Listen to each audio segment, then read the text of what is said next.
Good morning, Finesse. All right.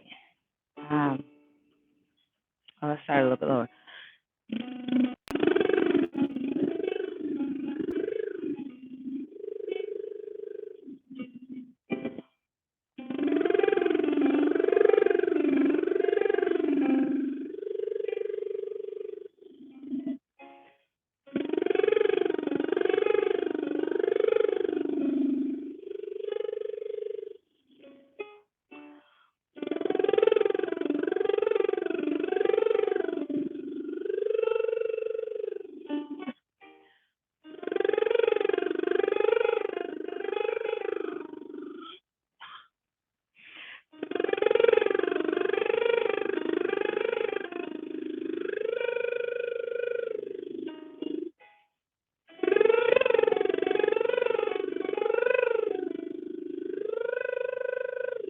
Hopefully, you guys are getting good night's rest. Hopefully, you guys are staying hydrated.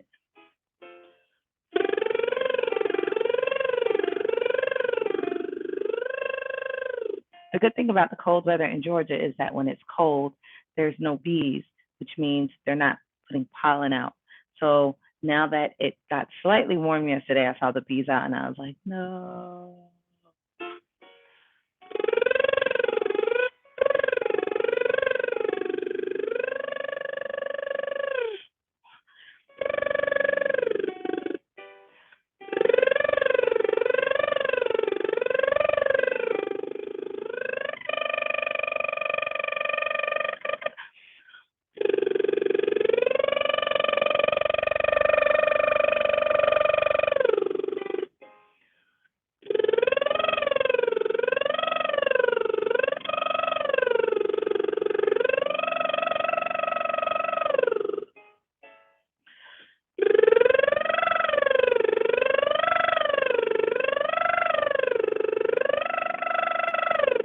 Good morning, Adima. Where are you? You said it's evening on your end.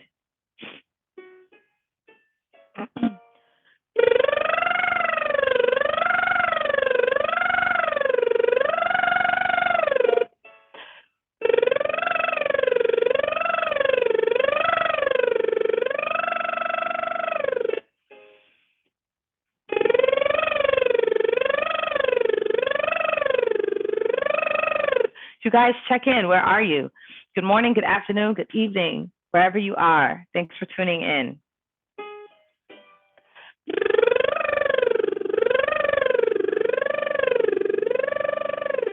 Fear guy.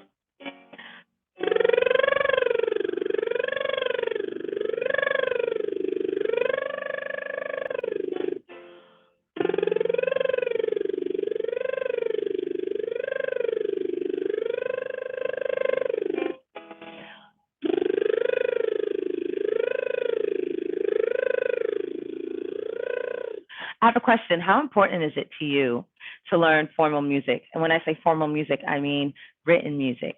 As a singer, do you find it important or useful to know your music theory, to know basic piano, just so you can at least play scales on arpeggios?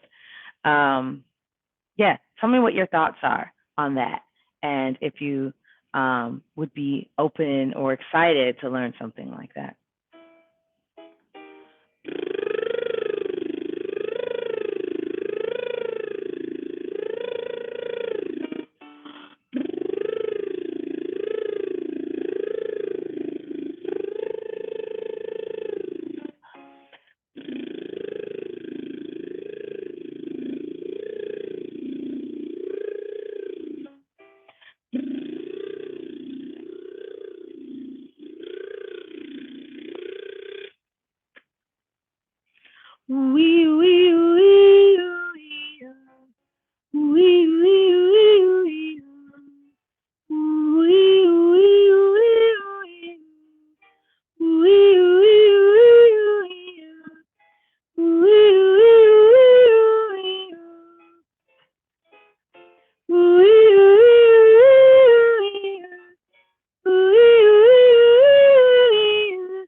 So finesse, you say you'd love to learn more. Yeah, I'm gonna include that in my workshop on Saturday. I'm gonna include some written training, ear training, sight singing, and I think from now on in my group classes, I want to include that as an aspect. Yeah.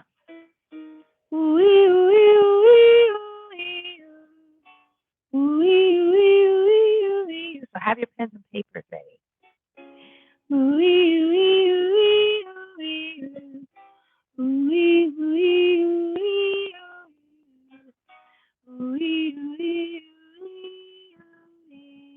And if you don't have a physical keyboard, it would be useful if you can um, download a keyboard to your phone, um, just like a keyboard app, so that we can go over um, basics of how to identify notes, how to play scales, things like that. Yeah. You hope. Yes. Um, this is something that I want to do monthly. So yes, I will be having another workshop, and again, I do want it to kind of be a cumulative cumulative class. Uh, so if you're attending my workshop, I think that again, if you don't have a keyboard, make sure you have a piano app on another device or something like that. Fine. Most people have more than one device around, smart device around. So you can have access to another one and just get a keyboard app. Of course, we can't really teach fingering because the keyboard's this big, but at least we'll be able to get some basic foundation. Yeah, I think music theory is beneficial for singers because it helps you become more accurate with pitch and develop your ear more, along with developing vocal agility. Exactly, Shanifa. I agree. Knowing formal music theory and concepts or even terms would be a plus for sure. Absolutely. I know it's easy to say, no, you don't need it, but that's coming from someone who has it, right? So I don't think that's fair. Um, Good morning from Nashville. Hey. What are your thoughts on Callie Day's voice? I think she's awesome. That's what I think. That's what I think. That's what I think. I look forward to working with her, actually. I look forward to definitely working with her. Uh, can I sight read and how easy was it?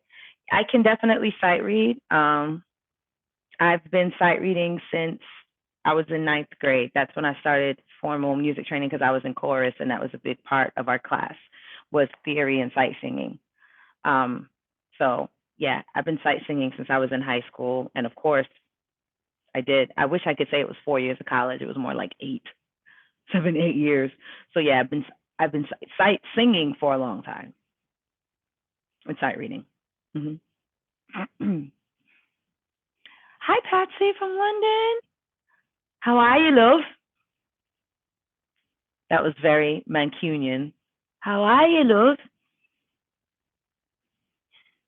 Anyone can match, pitch, or do runs at ears, but do they know actually notes to play? That is why I'm taking music theory along with vocal lessons. I agree. I think it's really important, just for the sake of being versatile and just a more well versed musician, and you'll be able to just pick things up a lot faster if you have some level of formal training. I'll continue. Uh, Mia, Mia, Mia. My voice is tired. Yay, Patsy, you'll be there on Saturday. Mia, Mia, Mia. Mia, Mia, Mia. Mia, Mia, Mia. The goal is to put all your vowels in the E space. Mia, Mia, Mia. Mia, Mia, Mia. Mia, Mia, Mia. Mia, Mia, Mia. Cool. So the Liverpool accent is like is it's a cool accent too. You guys flip a lot. Liverpool, like it's almost Irish. So it's like I love that. English accents are so diverse. And the thing is, England is like about the size of Alabama, but there's such a diversity in the way people speak in England.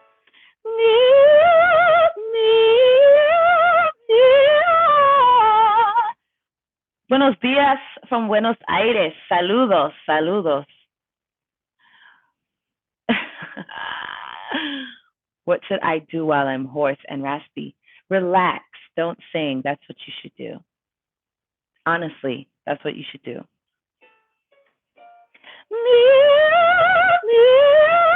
And if you absolutely have to sing, I would say warm up the bare minimum, because you get to a point where you can feel that your voice is starting to get worn out and you're like, okay, if I keep going, it's just going to deteriorate. So let me save it for when I actually have to sing. But if you don't have to sing or use your voice, the best thing to do when you're hoarse or raspy is to rest it until it is fully recovered.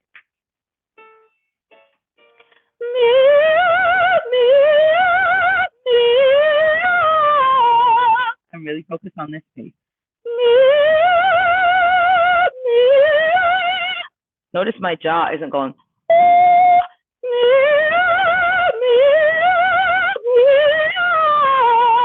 I'm going up.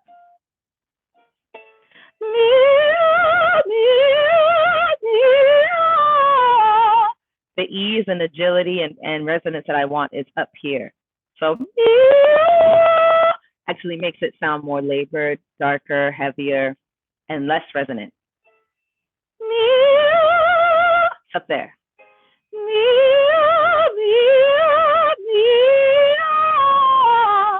If only I could discipline myself to talk up there.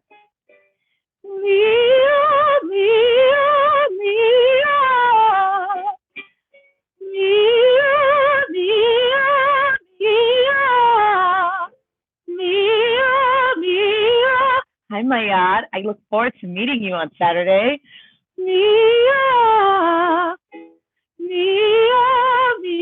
I saw your name come through. I was like, Mayad.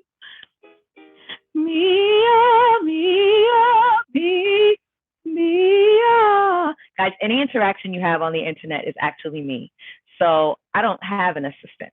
So anything, I know it's you. I see every comment, even on YouTube. I see every comment. I just don't have time to respond. But I promise, I look at every single comment. I see them. Mia, Mia, Mia. Mia, Mia, Mia. Mia, Mia, Mia, Mia. I don't know if I'm making this look easy, but it's very hard. Mia, Mia, Mia, Mia, Mia. Yeah. Okay. Let's see. Any more questions? Of course I recognized you. Your name is Mayad Hassan. Of course I recognized you. Okay. So, questions. Let me see if you guys have questions. Hi from London. David, hello. Stone. Oh, my support sounds fantastic. Thank you. Do I have moments where I kind of temporarily forget muscle coordination? No, I don't think I do. I like just now where I was a little bit lower in my range and my voice is kind of tired. Yeah, I had to slow it down to make sure that I wasn't going, ah, ah, ah. So it's not that I forget. I think I just adjust to what actually needs to happen and what I can do in that moment. This pink lipstick is a lot pinker than I anticipated, so just bear with me.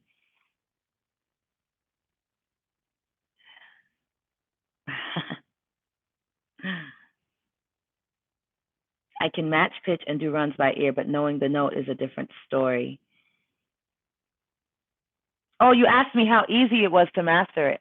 I don't know. I think I've been doing it for so long. It was easy for me, and I think it was easy for me because in general, like I see shapes when I'm singing, so I just kind of see it as shapes. Like, oh, when it goes from here to here, it sounds like this, or when it goes from there to there, it sounds like that. But I think also once you understand key signatures and um, you start to just visually see the distance between the note, and you just start to hear what you see. And once you're in a key, or especially obviously sight, the funny thing is sight singing, I think, is kind of a myth. It's not really sight singing. It's memorizing patterns, right? And so once you start to see patterns, you just know what the sound is going to be, especially once you have your key and all of that. And of course, you get better at sight singing the more familiar you become with music, especially the music that you're singing over and over and over again. Um, so sight singing becomes easy, obviously, once you've learned the song, and then you move to something else, and then you see similar patterns. And that's really what sight singing or even sight playing is. You get familiar with patterns. And so it just, yeah. Hi, Rachel Elliott. Oh, you were thinking how amazing it is. Oh, thank you. It's just like all there. Thank you.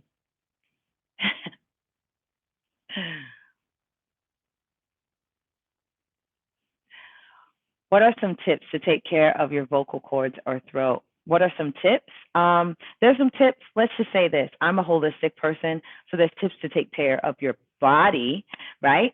Um, there's tips that you can do to take care of your body. Of course, there are specific things, but taking care of your body in general that is going to in turn take care of your vocal cords is proper sleep, hydration, drinking tea. If you have a lot of mucus, um, uh, begin to modify what you're eating. Lemon does help remove mucus, but it may dry out your vocal cords a bit. Humidifiers, steaming with eucalyptus or Vicks. Um, yeah, having alkaline foods, alkaline water. Those are things that are going to help your voice, but it's helping your entire body, which in turn helps your voice, if that makes sense. And then, of course, singing, using your voice properly with proper vocal technique is also going to help the health of your vocal cords. So if I missed something, somebody jump in there. Does honey really work? Yes, honey really does work. It's a humectant. So what it does is it coats um, the vocal cords. I wish I could go more in depth with that, but I know enough to know that it's definitely not a myth.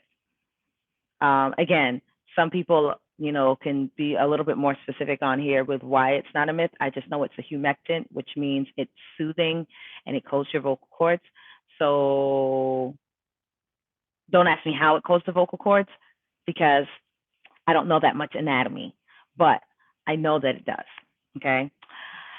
Um, that being said, I'm excited to say that I got into the SLP program, which is speech language pathology, and I am on the path to becoming a vocal therapist. So that is something that I will be able to answer more specifically very soon.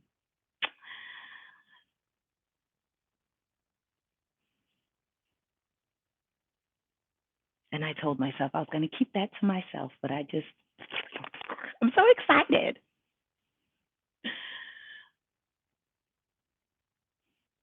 Hi from Haiti. Oh my goodness. Hi.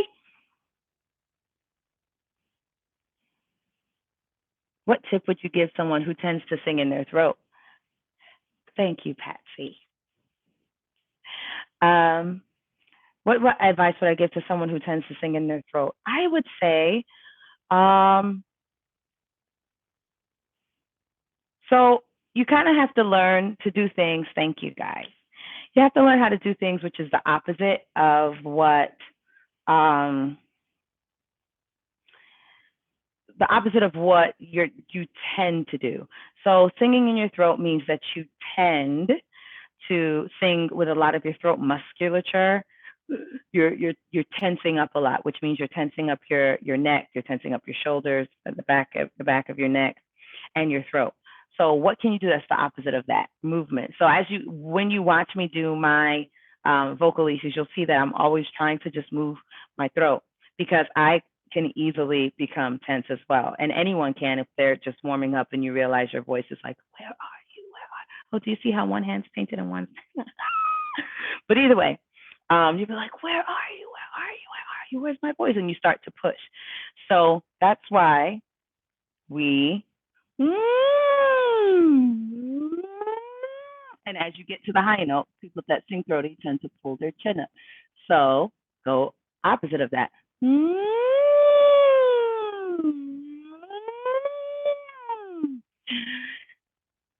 Are they ready to receive a queen? You guys are so sweet.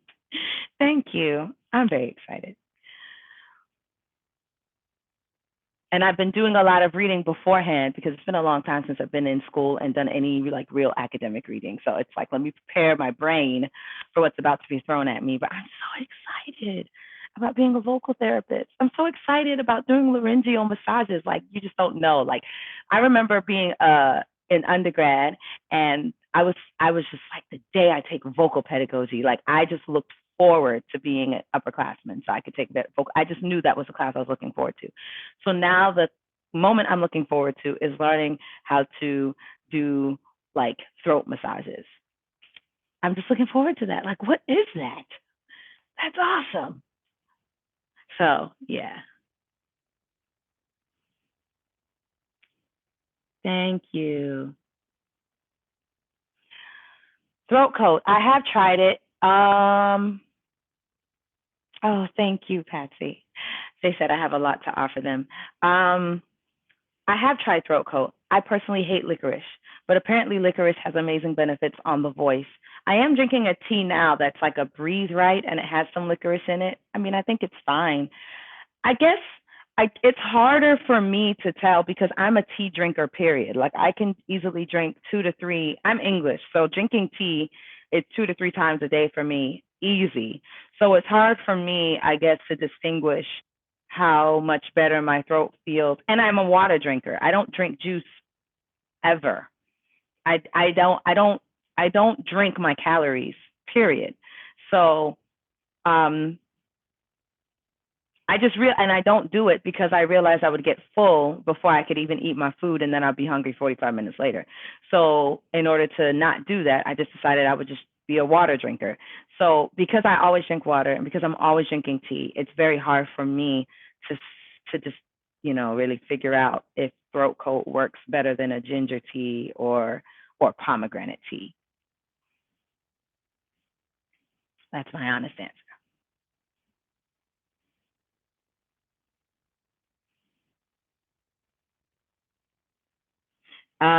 The voice is super delicate. It won't get more resilient from abuse. No, it does not. Winning in Jesus' name, thank you. It won't get more resilient from abuse, but worn out and out of balance. Absolutely. Singing on the throat is often an issue of breath support. Um, yes. Oh, you were just answering the person's question. Taking care of your voice, proper rest. Okay, so somebody jumped in with taking care of your voice. Taking care of your voice, proper rest of singing, knowing your limits, absolutely. Improve your technique as much as possible. Singing should never be painful or uncomfortable. If you have pain, and that's when you said you should rest. Okay, absolutely. The voice is not, okay, so here's the thing, right? A lot of people feel like if they abuse their voice, it's making their voice stronger. That doesn't work in relationships, and that doesn't work with your voice. Okay, that only works with the physical body, where people say, oh, if you feel the muscle tearing, that's because it's building. That doesn't work. I hope that doesn't work in any other area of your lives other than physical exercise. The voice does not work that way. If you abuse your voice for 10 years, you will have a diminished voice for 10 years in every respect. In your range, in your clarity, your tone quality, there'll be a brilliance that's just no longer there. You'll just sound tired. So, yeah. Good. Thank you for your input, Stone. I appreciate it. I very much appreciate it. I feel like I looked over some, or maybe I did not. How do you know when to sing in your own voice instead of mimicking someone else's sound? Well, here's the thing. You want to know whether to sing in your own voice. Okay. Someone asked a question. How do you know whether to sing in your own voice or mimic someone else's sound? This is super interesting because do you even know your sound? Have you developed your own voice? That's really the main question. What is your voice? So if you don't have a defined voice to speak of course, your default is going to be to just try to do what you hear. And sometimes, because there's a lack of training, of knowing, of insight into how the voice works and how singing works and how music works, and there may be a lack of musicality there, sometimes it's a very one dimensional approach to even trying to imitate that person. So musicality is very important. How do you balance between having an open throat and a low larynx? How do I balance that? Um, I know if my larynx is too low, it starts to feel strained. And okay, so I never had an issue with singing with a low larynx. So what I did one day when I was in college was I decided to try to sing all of my um, repertoire with a low larynx. It was the dumbest decision I could have made because I was hoarse for the rest of the week. I was like, how do people do that? So, first of all, you get hoarse very quickly singing with a super low larynx. It's a lot of strain. You feel a lot of muscle tiredness. You feel a lot of muscle tiredness. It's like you're trying too hard. If you have to adjust something, yes, you want to be able to adjust the base of your tongue. It's like your soft palate and the base of your tongue should be doing this, but you shouldn't be like to the point where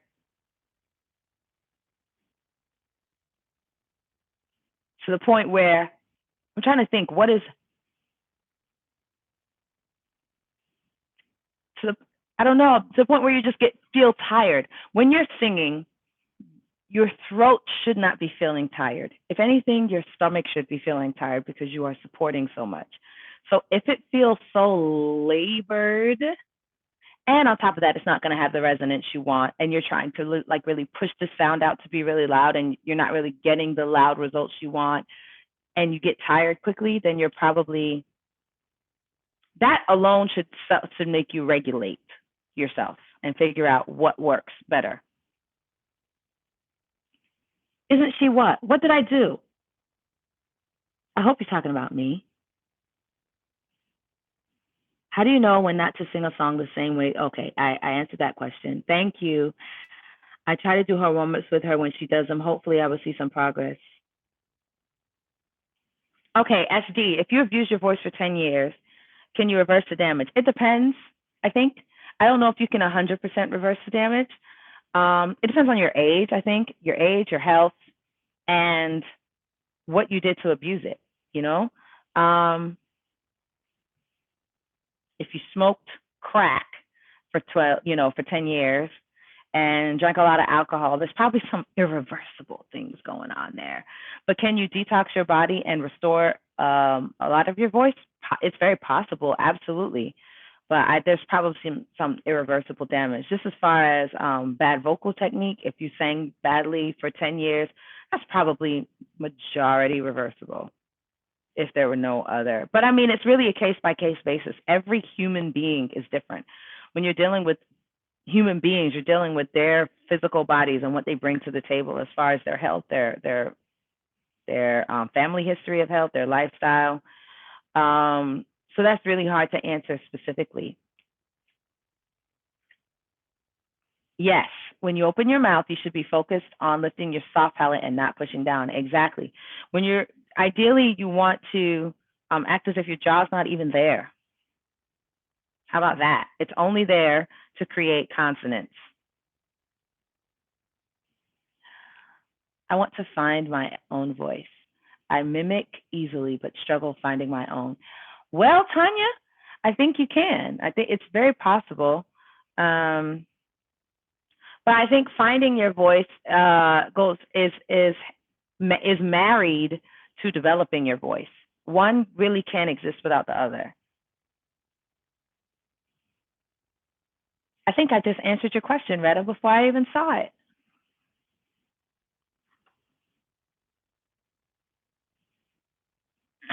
Okay.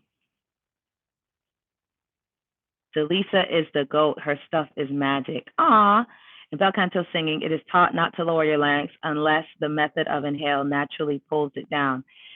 Right. Thank you, Stone. Exactly. It really depends on how much bad technique you have developed. Vocal therapy along with okay, you basically said what I said. I'm the GOAT. That's so sweet. What does GOAT mean again? Hello, can you tell us how you make your mix stronger? I just can't. Bien. Um, you're welcome, Mayad. How to make your mix stronger. Okay, so let me go ahead and announce again that I am doing an online seminar for 3 hours this Saturday from 10 a.m. to 1 p.m. New York Standard Time. New York time. I'll just say New York time. Eastern Standard Time, United States. And you can get it on my site. Since you're since you're on here, use the code subscriber, and you'll get 35% off. And I believe that code expires tomorrow. And also, you get a free vocal. What is it called? Talk, Delisa, talk.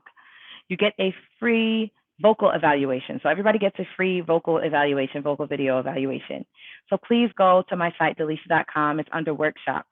And I look forward to seeing you on Saturday. I'll go ahead and send the link and everything that you need. We're going to go over a lot of vocal stuff, and we're going to go over formal stuff like music theory, stuff like that, and obviously answer your questions. I may even have a special guest instructor.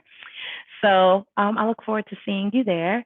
Let me see. Your question was singing in the mask. I think that's interesting because I think we don't allow our voices. You registered today? Yes, you did. I saw your name come through, Dalton. Thank you.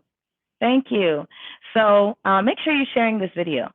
But your question was singing in the mix. I think we don't allow our voices to be what they are. What do I mean by that? Okay, so some of us have clarinets, some of us have flutes, some of us have oboes, some of us have trumpets, okay? And we have to respect it for what it is. Most voices, like wind instruments, by the way, instruments were made to mimic the human voice. So when it's softer, when it's lower, it's generally softer. When it's higher, it's generally louder, right? Okay, that's just the way to produce sound properly. The lower notes tend to be softer than the higher notes if you're singing in the same voice, head voice, mixed voice, whatever. So that means that there's going to be parts of your voice that are going to naturally just be warm and not loud, and you have to be okay with that. And if anything, if your voice is super airy, what you want to focus on when you're in the mix is it being focused and clear, not it being loud. And if you change your focus to that, then you'll actually be training your voice properly. I should have just said that to begin with. I did a whole intro. But the last sentence is what I wanted to say.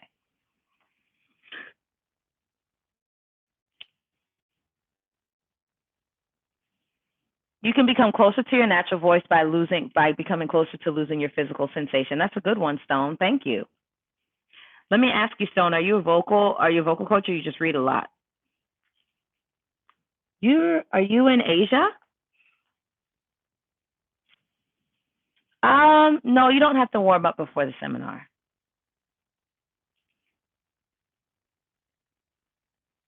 Oh, okay. I actually sent out the link to the first set of people. I will go ahead and send out the link again. I'll send out another email today with the link and updated information. I'll go ahead and do that. But I have already, because it wasn't automatic. I didn't know how to make it automatic. I wish I was that high tech, but I'm not.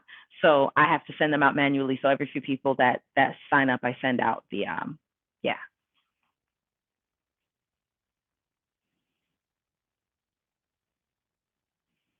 That info about instruments needs to go in a book. Good morning, Deanna. Girl, put it in the book. So I have a book that I'm writing with my friend called How to Fall in Love with Your Voice. And so we're fishing for topics. And yeah, I'm just about vocal wisdom and what I've learned along the way. So I'm excited about it. And if you guys have things that you want in there, just let me know. Why in the morning? You guys don't have to warm up. It's morning. I won't even be warmed up. We'll be warming up together. Isn't that fun? We're family. Okay. You're welcome. How can men reach the fifth or sixth octave? Okay. So you're asking about range, basically how to. Grande talento. Oh, gracias. Where are you from, Samir? Um, what was the question? Let me read again. Oh, so basically your question was how to increase your range. And the fifth and sixth octave, that's basically falsetto for men, for the majority of men, like vast majority, that's falsetto. I can't say that I'm a super expert on falsetto. I feel like if you have a bit, first of all, let's talk about good vocal technique. Good vocal technique will expand your range because it will make you will have access to notes that you wouldn't have access to, or you would have limited access to if you were singing with a lot of tension. So good technique tends to open your range. Fifth and sixth octave, I don't think I've had a man that has come to me that didn't have a fifth or sixth octave and then just developed it after working with me. What usually happens is they have it, but it sounds tense or it's inconsistent, and then we smooth it out. So again, I turn your range into usable range, if that makes sense. I focus on the natural voice. I don't focus on, I can focus on developing your falsetto, but I don't just discover falsetto. Like I don't necessarily create notes that aren't there. I'm sorry. That's not really probably the answer you want, but that's my approach to singing. If you say, "Hey, I want to develop my falsetto," then I'm like, "Okay, let's do it." Um, but if you literally are just like, nothing's there, that's kind of for me as if you want me to teach whistle tone. If you don't have a whistle register, how do you want me to, teach it? It's hard.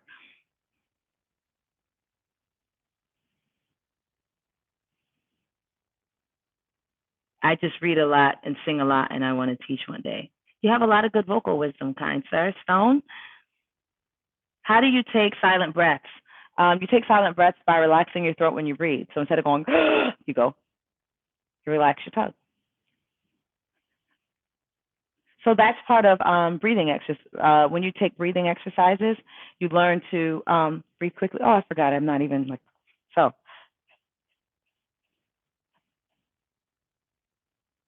See, that's silent. Toco, piano, e accordion. Oh, you're from Brazil. Accordion. I don't know what that means. All piano and something. Suda Bahia. Oh, I don't know what that means. I don't speak Portuguese.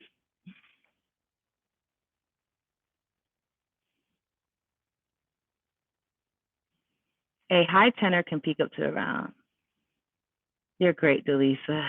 You're great, Delisa. You know. Thank you, Emmanuel. I appreciate it. Why do opera singers high C sound different? Hi, coloratura. You are aware you're missing the A in coloratura. If you were trying to say coloratura, there's an A missing. But anyway, because they know how to sing more openly. They know how to sing with absolutely no tension. It's more space. Oof, more space. Sorry. So, um,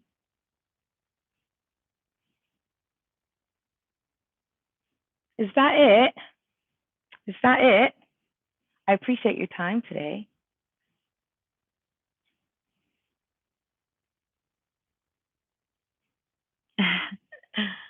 You're welcome, Nini.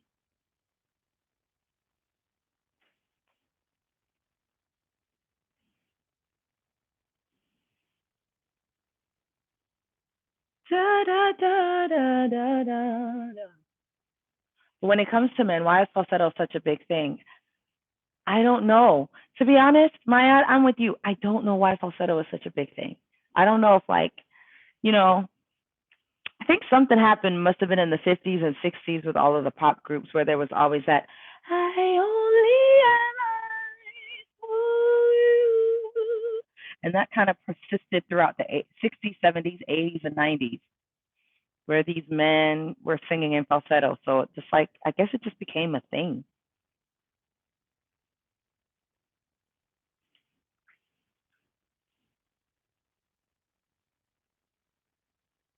And it feels like air is just drying out my vocal cords. Right. I don't know. To each his own, I guess.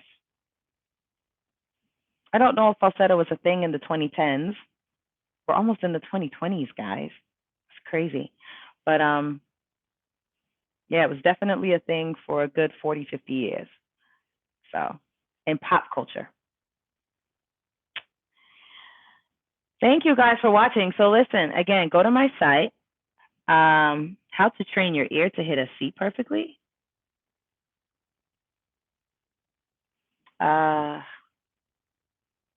to Train Your Ear to Hit Anything Perfectly.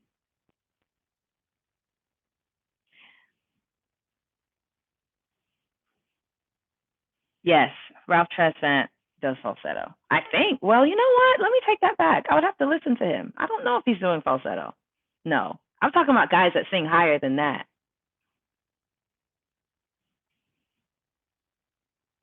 You almost got me. You almost had it.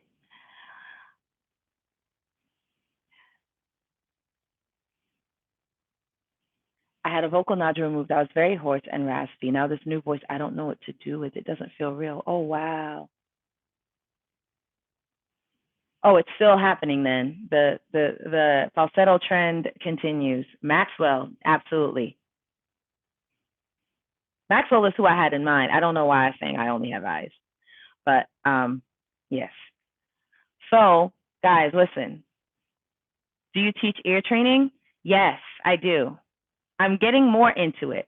I haven't done it as much in the past, but I realize that there is definitely a need to teach that, and it's kind of a precursor to having good vocal training. Because what happens is when somebody comes to me and they have a problem matching pitch, how am I supposed to teach you vocal technique if you're not matching pitch? Like I can't slather vocal technique over wrong pitches. I can't do that. So then I have to kind of take a step back and teach you how to hear properly and how to land dead center of the pitch and how to not be flat and how to not go sharp. That really becomes the focus of what I end up doing. And so for that reason, I just went ahead and started to do music theory, ear training, and sight singing um, as a separate class from vocal training.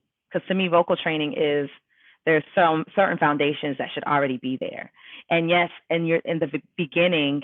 And I'm sorry, Patsy, you made a comment, and I'm going to get back to you. But in the beginning of vocal training, yes, sometimes we're not totally aware of when we're sharp or when we're flat, and that's one thing. But there are some people that really need a solid foundation in matching pitch before we can talk about now put it a little bit more forward. Now, relax your tongue more. Now that that's kind of, above some people's pay grade, as I would say. Now, um, you had a vocal nodule. Okay, so you were just saying you need help. I mean, I would love to help you, Patsy. I'm sorry that you went through that. Sorry that you went through that, but I would love to help with the restorative effort of your voice. And just so you guys know, I know I'm now the GOAT, whatever that means. I think that means person to aspire to, but I don't know what GOAT means. But either way, when I first started college, I was a disaster. When I say started college, when I first started in my vocal program, my whole first year was restoration. If I had nodules or not, I don't know because I didn't go to an ENT, but I couldn't sing above an E5. So I know a thing or two about restoring your voice, and I would love to help you. Greatest of all time. Oh, that's so sweet.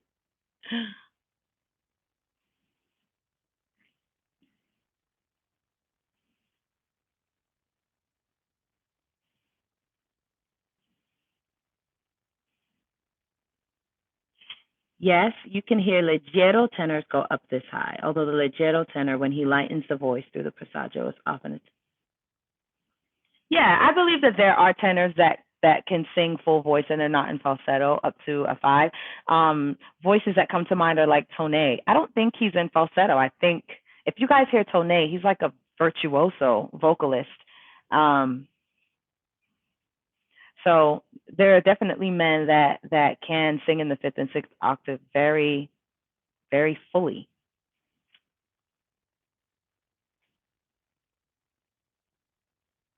Yes. I'm sorry, I said Tone, B Slade. So anyway, guys, um, uh, I look forward to seeing you, meeting you, working with you. I will be here mañana por la mañana. Yes, I can sing like 75% of most Whitney songs, and then she just gets to a point of no return where I'm like waving my white flag. Pretty much. I love her though. If she just sang in a key that I could, that would accommodate me. Oh my goodness, are you kidding me? I love Whitney. I want to sing all her stuff. So go to my site, delisa.com. Um,